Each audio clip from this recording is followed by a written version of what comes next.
France's far-right National Front party has made big gains in regional elections, with early results showing it's ahead in nearly half of the 13 regional polls. It's the first electoral test since last month's Paris attacks, which killed 130 people, and the results reflect concern in France about security and immigration. But some commentators say economic issues have also been critical, and that today's results are unlikely to be repeated in the presidential poll in 2017. Anne Barker has our report. Voters cast their ballot at Hénin-Beaumont in France's north. It's a stronghold of the far-right National Front.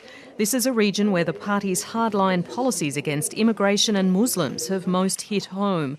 And the party is now hoping to replicate that support right across France. I hope that for the second round, Marine Le Pen will go through and will be president of the region, says one voter. The timing of these regional elections couldn't be better for the National Front, just a few weeks after the recent Paris attacks. France is still under a state of emergency, and more than ever, voters are obsessed with security.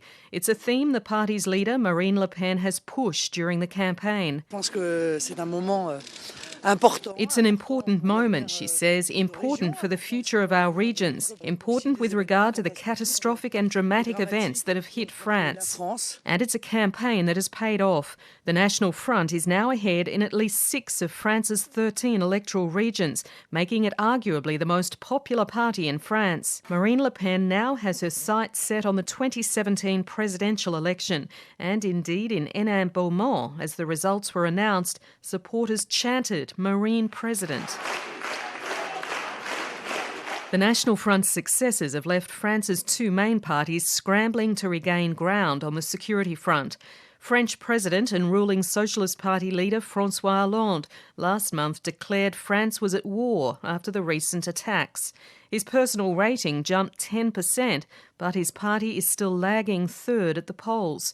In second place is the centre-right Republican Party, led by former President Nicolas Sarkozy, who has advocated electronic tagging for terror suspects, though he says the National Front is not the solution. I want to tell those who made that choice that we can hear their worries, but that they won't obtain any answer from a party whose proposals would dramatically worsen France's situation and would create the conditions of dangerous disorders in their regions and in our country. The Republican Party leader, though, has ruled out any alliance with the Socialists to block victory for the National Front at next week's runoff election. One French commentator, Alain Alpin, says the bigger question is whether or how the regional results might impact on the presidential election in 2017.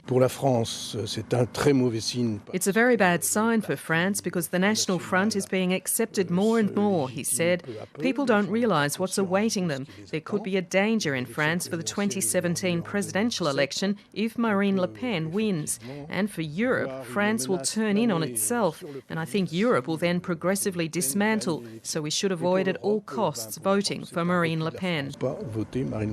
Dr Ben Wellings is Deputy Director of the European and EU Centre at Melbourne's Monash University. He says it would be wrong to ascribe the National Front's win solely to security or immigration issues. There's a longer-term trend under here about the kind of a de-alignment of voters from traditional parties, particularly the Socialist Party, who seem to lose a lot of voters to the Front National. There's a lot to do about economic insecurity as much as there is to do about terrorism and security. So difficult to disentangle the terrorism aspect from these particular results. And if we look at the midterm trend, we'll say that the Front National were on the up. That's Dr Ben Wellings from Monash University, ending that report from Anne Barker.